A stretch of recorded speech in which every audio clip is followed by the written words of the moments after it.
bahwa yang namanya metode trading atau analisa itu atau pendekatan secara prinsip ada 3. Pertama fundamental sentimental atau transaksional, ketiga teknikal.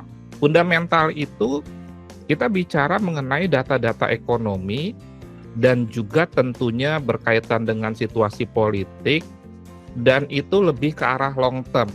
Contoh misalkan kemarin Amerika mengumumkan data inflasi. Kaitannya apa dengan suku bunga? Dan kemudian setelah suku bunga diumumkan, apa efeknya terhadap mata uang? Itu fundamental. Jadi fundamental nggak hanya melihat data ekonomi bagus atau jelek, tapi juga sampai kepada hubungan antar data-data tersebut.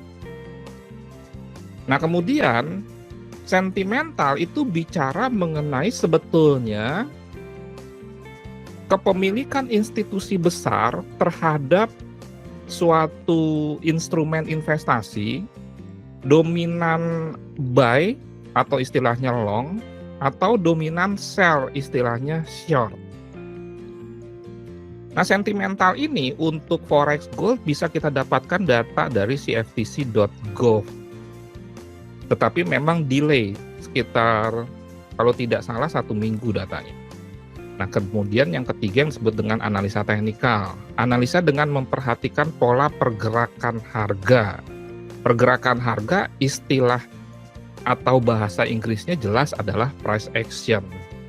Jadi price action itu pergerakan harga, bukan trading tanpa indikator. Di masa lampau, sehingga karena masa lampau bentuknya sejarah, yang direpresentasikan dalam bentuk grafik. Sebab kalau hanya angka kita pusing. Grafik itu namanya bisa candlestick, bisa line, dan yang paling populer itu adalah candlestick. Kemudian sejarah itu diperkirakan, bukan dipastikan akan terulang. Dengan demikian dalam kaitannya dengan pondasi, yang namanya sejarah itu adalah sebuah kepastian. Sehingga karena kepastian, ia tidak akan mungkin salah, namanya juga kepastian. Sedangkan masa datang adalah sebuah kemungkinan. Makanya bentuknya adalah perkiraan. Oleh karena itu Anda jangan pernah komplain kalau misalkan saya menggunakan bahasa diperkirakan. Karena sekali lagi saya bukan Tuhan yang bisa bicara dipastikan bahwa pola-pola pergerakan harga tersebut akan terulang. Semuanya bentuknya perkiraan. Dan para chartis atau analis teknikal yang profesional sekalipun bukannya membela diri, kalau memang dia profesional justru bahasanya mestinya diperkirakan, bukan dipastikan. Yang membedakan adalah perkiraannya itu mestinya secara akumulasi kebanyakan benar, tapi tidak ada kepastian benar. Ini yang harus disikapi dengan baik, khususnya oleh pemula, bahwa seorang master, seorang profesional atau apapun istilahnya, itu hanya memantau sejarah diperkirakan terulang. Selanjutnya, kalau kita bicara analisa teknikal, secara prinsip itu disederhanakan menjadi 4 poin: trend, support and resistance, volume, dan waktu atau time. Ini juga sudah saya sampaikan sebelumnya, ini hanya sekedar pengulangan saja. Kemudian dalam melakukan analisa teknikal bisa menggunakan indikator. Indikator yang dimaksud adalah sebuah perhitungan menggunakan pendekatan matematika statistika. Jadi contohnya indikator yang dimaksud itu adalah misalkan MACD dan lain sebagainya. Jadi jangan diperdebatkan bahwa yang namanya candlestick itu pun sebetulnya indikator, coach. Indikator yang dimaksud adalah sekali lagi yang menggunakan pendekatan matematika. Memang sebetulnya kalau kita mau gali lebih dalam, bahwa candlestick hijau itu menunjukkan close di atas open berarti buyernya itu memenangkan sebuah pertarungan sesuai dengan time frame, itu indikasi, itu indikator, tetapi tidak menggunakan pendekatan matematika. Kemudian tanpa indikator, namanya naked trading. Yang ketiga, kombinasi. Jadi kombinasi menggunakan candlestick pattern, chart pattern plus 1 atau 2 indikator. Saya termasuk trader yang mengkombinasikan antara indikator dan chart serta candlestick pattern. Indikator yang saya gunakan paling moving average dan stochastic.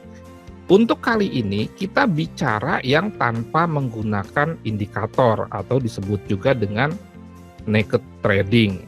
Kelebihan dari naked trading tidak legging, bisa lebih sederhana, memicu untuk lebih dalam lagi mempelajari analisa teknikal, karena kalau based on indikator biasanya kan aturannya lebih sederhana.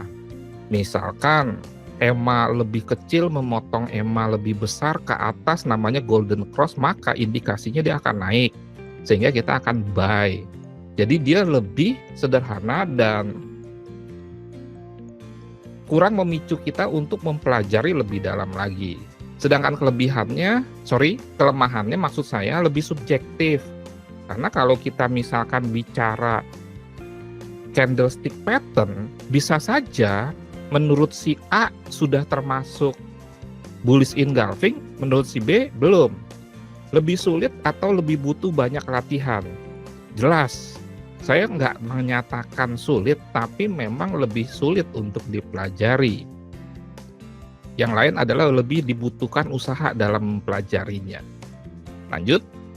Nah, inilah kira-kira pola candle itu terbagi menjadi bullish pattern, neutral pattern, kemudian bearish pattern, kemudian pola candle itu sendiri ada yang single, ada yang double, kemudian juga ada yang triple. Selanjutnya, ada juga yang disebut dengan pola chart.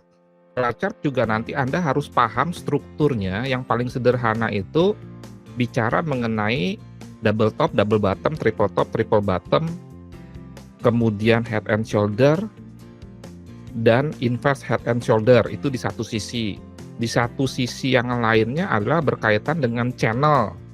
Misalkan channel up, channel down, kemudian juga kalau kita bicara flag itu juga sebetulnya masuk pennant dan juga rectangle. Ada juga yang berkaitan dengan triangle.